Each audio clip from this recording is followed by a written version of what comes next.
Salut crypto-fans, j'espère que vous allez bien. Vous êtes nombreux à vous intéresser à l'écosystème des nodes et des masternodes. Le problème, c'est que c'est toujours un petit peu compliqué de chercher des projets qui ont du potentiel, qui sont intéressants, qui sont rentables, et surtout qu'ils ne soient pas à un prix beaucoup trop élevé, car c'est généralement le problème lorsqu'on trouve un projet intéressant, eh bien le prix du node ou du masternode est déjà relativement élevé. C'est pour cela qu'aujourd'hui, j'ai décidé de vous sortir une vidéo sur 3 nodes ou masternodes rentables pour un tarif de moins de 1000 dollars et surtout qui ont pas mal de potentiel en ce début d'année 2023. Alors, c'est parti!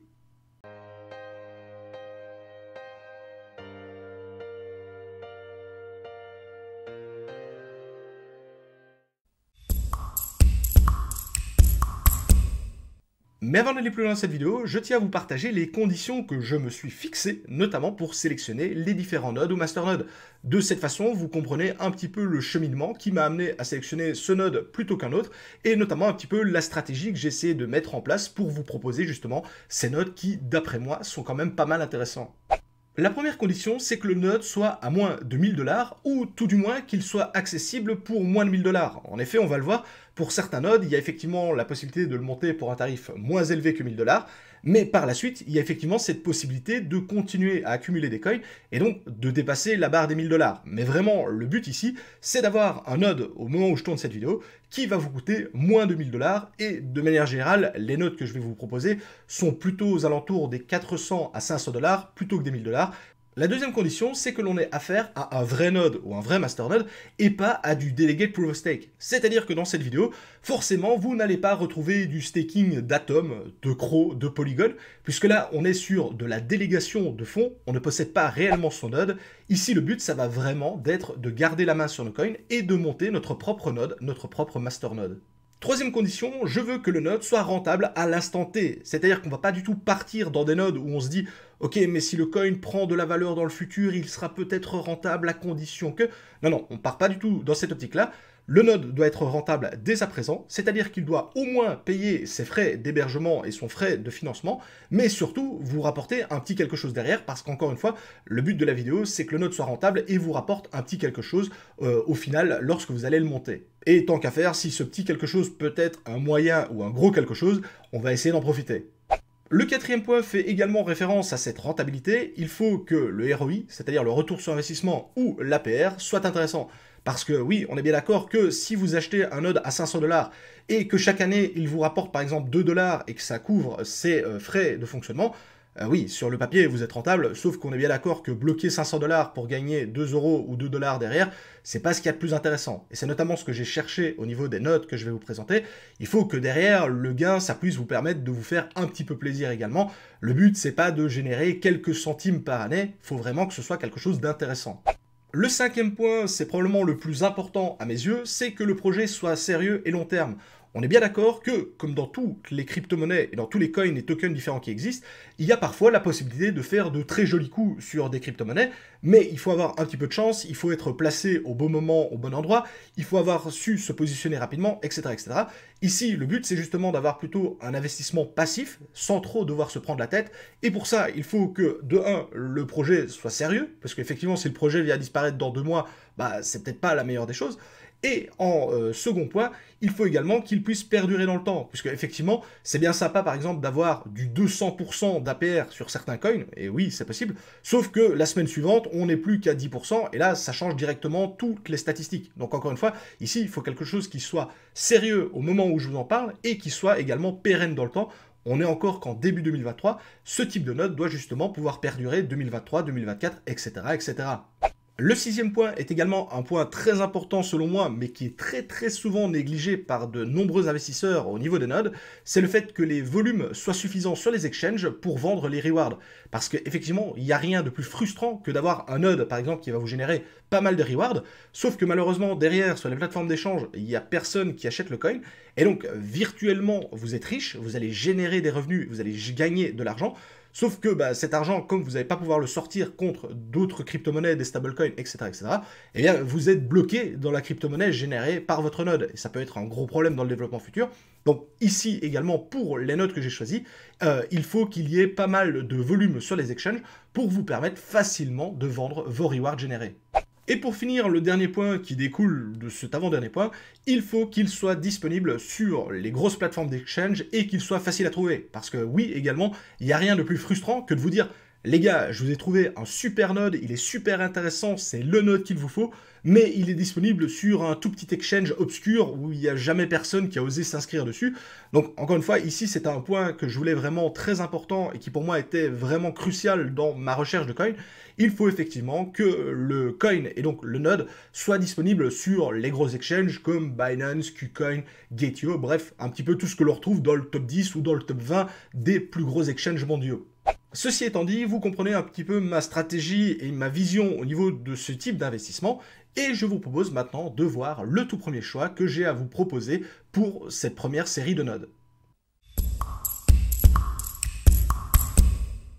En choix numéro 1, je vous propose un coin dont je n'ai encore probablement jamais parlé sur ma chaîne YouTube, mais dont j'ai déjà énormément parlé sur mes différents réseaux sociaux et également lors de mes live Twitch. Et encore une fois, si vous n'êtes pas encore abonné à ceci, je ne peux que vous inviter à vous y abonner rapidement. Il s'agit du token Presearch avec le code PRE. Alors, pour ceux qui ne savent pas ce qu'est Presearch, c'est tout simplement une alternative à votre moteur de recherche favori, qui, pour une énorme majorité de personnes, est probablement Google.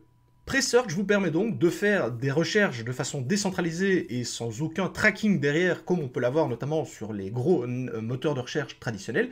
Et surtout, celui-ci fonctionne de façon décentralisée au moyen de nodes, puisque c'est effectivement ces nodes qui vont permettre le fonctionnement du réseau et l'aspect décentralisation au niveau vraiment du système. Vous l'aurez compris, en montant un node Presearch, vous allez participer également au fonctionnement de ce réseau et surtout, vous avez également la possibilité d'utiliser le moteur de recherche Presearch sans même avoir un node derrière. C'est ça qui est génial, vous pouvez l'utiliser de façon totalement simple sans avoir un node et vous allez quand même générer un petit peu de token prêt, puisqu'effectivement, c'est une façon de récompenser l'utilisateur d'utiliser le moteur de recherche. Mais vous devez savoir que le top du top, c'est d'utiliser le moteur de recherche pour générer des prêts et également d'héberger votre propre node sur le réseau Presearch pour également générer des prêts à son tour. La présentation au niveau du coin étant globalement faite, je ne vais pas rentrer dans tous les détails le concernant, je vous propose quelques données techniques que j'ai pu recueillir à l'instant T, donc c'est-à-dire au moment où je tourne la vidéo, et au moment où je tourne cette vidéo, nous sommes le 1er mars 2023.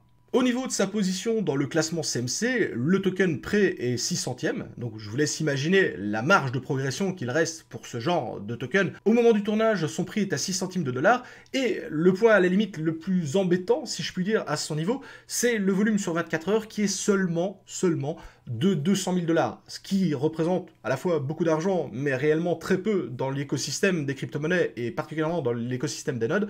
Cela s'explique en grande partie à cause justement des nodes sur le réseau, puisque les personnes qui vont acheter des tokens ne vont pas les acheter pour créer du volume sur les exchanges, pour acheter et vendre. C'est pas un coin qui va vraiment bien se trader. Par contre, c'est clairement un coin à holder et c'est donc pour ça qu'on a très peu de volume sur les exchanges, parce que les gens, quand ils en achètent, c'est directement pour les placer dans des nodes. L'endroit où je vous conseille d'en acheter, c'est tout simplement sur KuCoin, qui est vraiment son top exchange pour pouvoir en acheter. Et le collatéral du node, au moment du tournage de la vidéo, c'est 4000 prêts qu'il faut détenir. Cela nous donne donc à l'instant T un prix du node en dollars de 252 $. Et concernant son APR, je vous ai mis un NA non applicable, tout simplement parce que, contrairement à beaucoup de nodes classiques où je vais pouvoir vous donner un APR réaliste, par exemple ce sera 30, 40, 10%, etc., etc., le problème de Presearch, c'est que ça va totalement dépendre du nombre de requêtes et donc du nombre de recherches qui vont être effectuées sur le fameux moteur de recherche. C'est-à-dire que si sur un mois, il y a beaucoup de recherches, votre node va être fortement sollicité et il va donc produire beaucoup plus. Ou au contraire, si on est pendant un mois où il n'y a pas beaucoup de recherches, votre node va beaucoup moins produire. Parce que c'est directement lié aux recherches faites sur le réseau. Alors, de manière générale, ce qui est quand même plutôt sympa, c'est que le système étant en train de plus en plus se développer et il y a de plus en plus d'utilisateurs, de manière générale, le nombre de recherches effectuées sur le moteur de recherche continue d'augmenter. Donc de manière générale, il y a de plus en plus de rewards qui sont générés, mais en contrepartie, il y a également de plus en plus de nodes qui sont présents sur le réseau, et donc il faut partager ces rewards. Mais donc malheureusement, pour les nodes Presearch, je ne peux pas vous donner à un instant T un APR, puisque ça va vraiment dépendre du nombre de recherches. Par contre, je vous ai pris une moyenne pour vous donner des informations sur notamment les 3 derniers mois, pour vous donner une idée. J'ai fait une moyenne sur ce que mes nodes Presearch ont généré, et cela voudrait dire qu'en moyenne, on génère 170 prêts donc tokens générés par un node sur le réseau Presearch. Et donc ces 170 tokens générés, si vous décidez de les vendre à l'instant T, ça va vous faire plus ou moins une dizaine de dollars générés par mois. Et concernant l'hébergement du système, pour cela, je vous invite à vous rendre notamment sur un article que j'ai réalisé sur mon site, monsieurtk.com. Je vous mettrai bien entendu le lien de cet article en description, puisque je n'ai pas réalisé de tuto en vidéo, mais je vous ai fait un tuto par écrit, qui vous explique notamment comment héberger votre node Presearch pour pratiquement rien du tout grâce au réseau FluxOS. Et cela revient en moyenne à un peu plus d'$1 par mois au niveau hébergement. Ce qui veut dire que en revenu net, qui va être généré réellement par votre node, vous allez être aux alentours de 9 €, 9,50 € qui seront générés tous les mois grâce à ce node. En second choix, je vous propose une crypto-monnaie que je vous ai justement présentée la semaine dernière, notamment au travers d'un tutoriel qui vous explique comment monter votre propre node étape par étape. Donc si ce projet retient votre attention, n'hésitez pas à y jeter un coup d'œil, je vous mets le lien vers celle-ci directement en fiche de description de cette vidéo. Il s'agit donc du projet Streamer avec le code DATA. Alors pour vous résumer très simplement le projet derrière Streamer Data, le but c'est le partage de données, de ressources et d'informations au travers d'un réseau décentralisé. Par exemple, une voiture pourrait communiquer avec ce réseau des informations sur la circulation, sur la météo, sur s'il y a des travaux sur la route, etc., etc. Donc vraiment un partage de données et de ressources. Et en échange de toutes ces informations partagées avec le réseau, elle serait récompensée sous forme du coin de la crypto-monnaie en question, à savoir du data pour ce partage de ressources. Le projet est donc vraiment à destination de tout ce qui concerne l'IoT et donc notamment au niveau des objets connectés. En mettant en relation toutes ces données et toutes ces informations au sein même d'un système décentralisé, eh bien cela permet justement d'en tirer des informations utiles et pratiques, comme notamment l'information de bouchons, encore une fois si je reprends l'exemple des voitures connectées, l'information de bouchons sur le trafic autoroutier, mais également par exemple avoir des estimations sur le déplacement par exemple des nuages de pluie avec des véhicules qui seraient situés à l'avant d'autres véhicules. Donc vraiment le but ici c'est la mise en commun de toutes ces données et de toutes ces informations au sein même du réseau. Au niveau des données techniques que j'ai pu récupérer, sa position dans le classement CMC au moment où je tourne la vidéo est 530e, donc il y a encore une très belle marge de progression pour ce genre de projet, mais encore une fois, on va vraiment se concentrer sur les informations à l'instant T. Son prix est de 4 centimes de dollars, et point intéressant, le volume est quand même de 2,5 millions de dollars par 24 heures, ce qui est quand même beaucoup plus important que le précédent projet que je vous ai présenté. Également, très bonne nouvelle, le coin est disponible sur de nombreux exchanges comme Binance, KuCoin, Gate.io, donc vous n'aurez vraiment aucun problème à pouvoir en acheter et en récupérer. Et concernant le collatéral du node, comme je vous le disais dans la vidéo tuto, c'est un petit peu particulier puisque ici effectivement on va devoir mettre une certaine quantité de coins en staking. Ça veut dire qu'on peut démarrer à partir de 1 data sur le node, mais c'est absolument pas intéressant. Et vous avez la possibilité de monter jusqu'à 20 000 data sur un même node. En mettre plus ne vous rapportera pas plus d'argent. Et donc pour cette vidéo, j'ai décidé de vous proposer les deux solutions, à savoir d'un côté 10 000 data sur le node, la moitié, ou 20 000 data sur le node, le maximum que l'on peut héberger. Vous pouvez bien entendu décider d'en mettre un peu plus, un peu moins, vous pouvez en mettre 5 000, en mettre 15 000, etc., etc.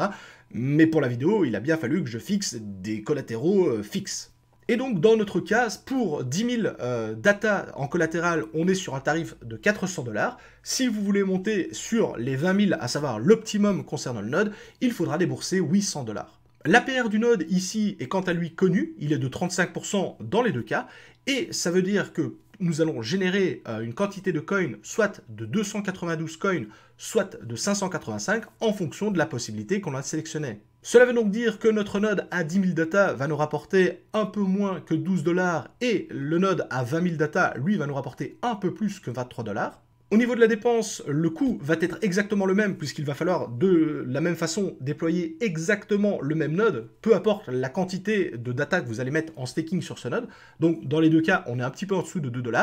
Et donc forcément, en fonction de la quantité de data que vous allez mettre en staking, vu que l'APR est le même, c'est-à-dire 35% du collatéral que vous allez déposer, eh bien le revenu va directement être impacté avec pratiquement 10 $ générés tous les mois en revenu net pour notre node à 10 000 data, là où notre même node à 20 000 data va nous rapporter pratiquement 22 $ tous les mois. Bien entendu, vu que c'est directement lié à la quantité de data que vous allez mettre en staking, si vous avez décidé de staker 12 582 data, eh bien, je vous invite, bien entendu, à refaire le calcul pour connaître votre rentabilité, sachant que la dépense est exactement la même, quelle que soit la quantité de data déposée. Vous avez directement compris que l'intérêt, c'est justement de se rapprocher le plus rapidement possible de l'optimum, c'est-à-dire des 20 000 data, pour avoir justement le plus gros retour sur investissement possible.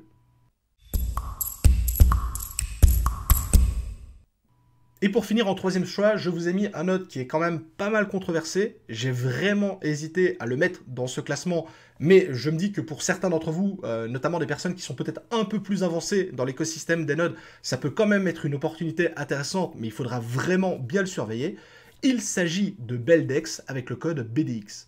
Alors comme je vous le disais, Beldex c'est quelque chose qui est quand même un sujet relativement touchy puisqu'on va partir sur un coin qui surfe sur la vague de l'anonymat au même titre qu'un Monero, mais ici dans notre cas pas avec du minage traditionnel puisque Monero fonctionne en Proof of Work, mais Beldex ici va fonctionner avec des masternodes. Je sais directement que quand ça concerne l'anonymat, ça peut être un point qui peut être vraiment touchy pour une partie d'entre nous. En effet, on parle tout le temps de régulation au niveau vraiment des gouvernements, et notamment ces coins anonymes qui peuvent être très mal vus de la part des gouvernements. Eh bien, effectivement, ici avec Beldex, on va partir dans ce genre de système, c'est-à-dire vraiment le but de Beldex, c'est de réaliser des transactions de façon anonyme, au moyen notamment de ces nodes qui vont permettre de mixer les coins et donc de rendre anonymes les transactions. Encore une fois, c'est un sujet qui est touchy, qui est risqué.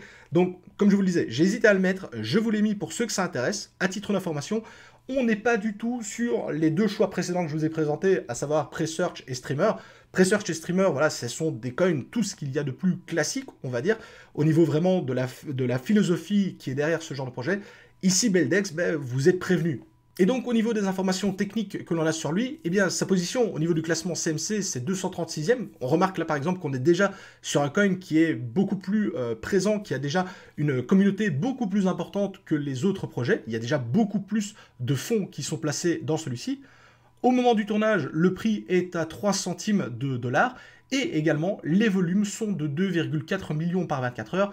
Également, on remarque ici que les fonds circulent plutôt facilement et qu'il y a quand même pas mal d'échanges qui sont réalisés justement sur les exchanges. Et en parlant des exchanges, où peut-on l'acheter? Eh bien, principalement sur KuCoin et Gate.io.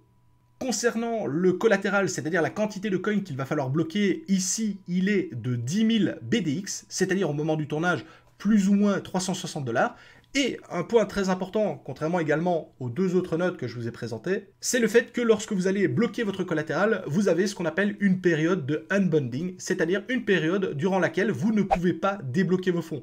Donc typiquement, Presearch et Streamer, vous en avez marre au bout de 5 minutes, vous voulez démonter le node, vous le démontez, vous récupérez automatiquement les coins, il n'y a pas du tout de problème. Dans le cas de Beldex, il y a une période de lock qu'il faudra attendre qui se termine pour pouvoir récupérer les fonds. Alors, quoi qu'il arrive, vous récupérez les fonds, il n'y a pas de problème là-dessus, mais vous devez savoir que vous ne pouvez pas les débloquer instantanément, et donc il faudra patienter cette période de lock pour pouvoir les récupérer, ce qui peut d'une certaine façon être embêtant si par exemple, demain, le coin venait à prendre énormément de valeur, eh bien, vous ne pourrez pas démonter rapidement le node pour pouvoir vendre, vous allez avoir vraiment cette période de lock qui peut être un point problématique. C'est notamment pour cela que j'en parlais que ce type de node est plutôt, d'après moi, à destination des personnes qui sont plutôt à l'aise avec le système de node et qui pourront justement anticiper ce genre de mouvement pour pouvoir profiter de l'occasion.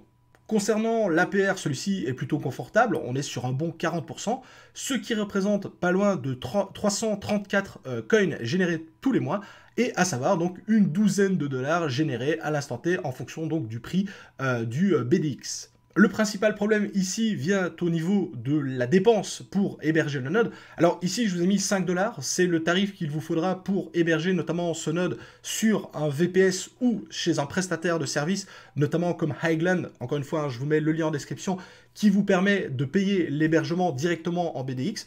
Mais donc oui, le problème, c'est vraiment le frais de fonctionnement qui sont relativement élevés par rapport aux nodes précédents et qui donc viennent plomber d'une certaine façon notre rentabilité.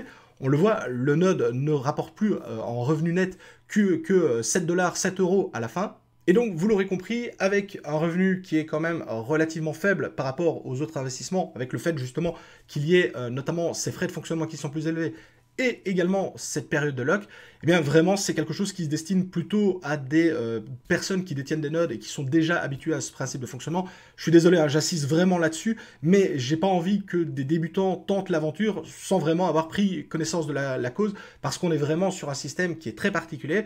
Par contre, son énorme avantage par rapport aux autres systèmes, ben, c'est, que l'on l'apprécie ou non, c'est ce côté anonyme qui, on le veuille ou non, a quand même un grand intérêt. Et surtout, ses possibilités d'évolution. On voit que le coin est déjà bien implanté, hein, il est 236e sur le classement CMC. Encore une fois, le but ici, c'était pas de parler de la rentabilité future, mais clairement, c'est un coin qui a un énorme potentiel au niveau vraiment de tout ce qui est de la vague de l'anonymat, qui est quand même quelque chose de très important. Mais encore une fois, voilà, je vous ai présenté les choses. Encore une fois, ce type d'investissement est à vos risques et périls. Vous êtes comme ça au courant de toutes les informations. En conclusion, les amis, vous l'aurez compris, au travers de ces trois choix différents, il y a vraiment trois philosophies et trois visions de l'écosystème crypto-monnaie qui sont relativement différentes.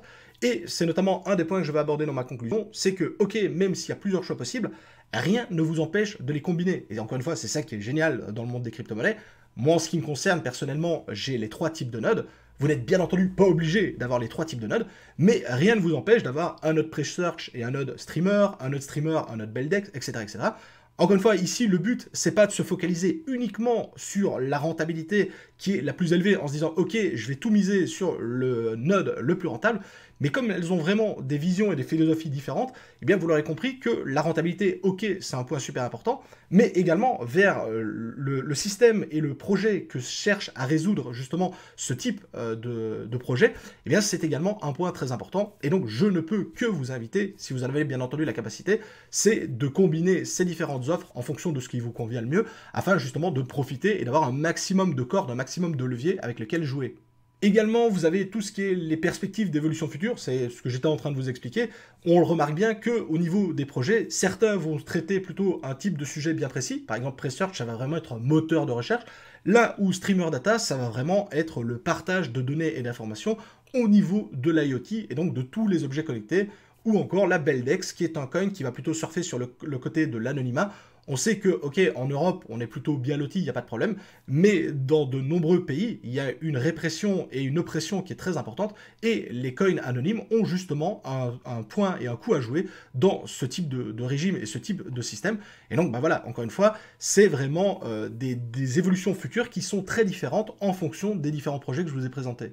Et pour finir, un point qui est quand même intéressant et qui est vraiment à la base le sujet de cette vidéo, c'est que la rentabilité est plutôt stable et pérenne. En effet, ici, les nodes, ils fonctionnent déjà la plupart depuis plusieurs mois, voire même plusieurs années. Leur rentabilité, effectivement, baisse petit à petit, puisque, encore une fois, je vous rappelle que plus il y a de nodes sur le réseau, plus la rentabilité diminue, puisqu'il faut partager ce fameux gâteau de récompense entre plus de personnes.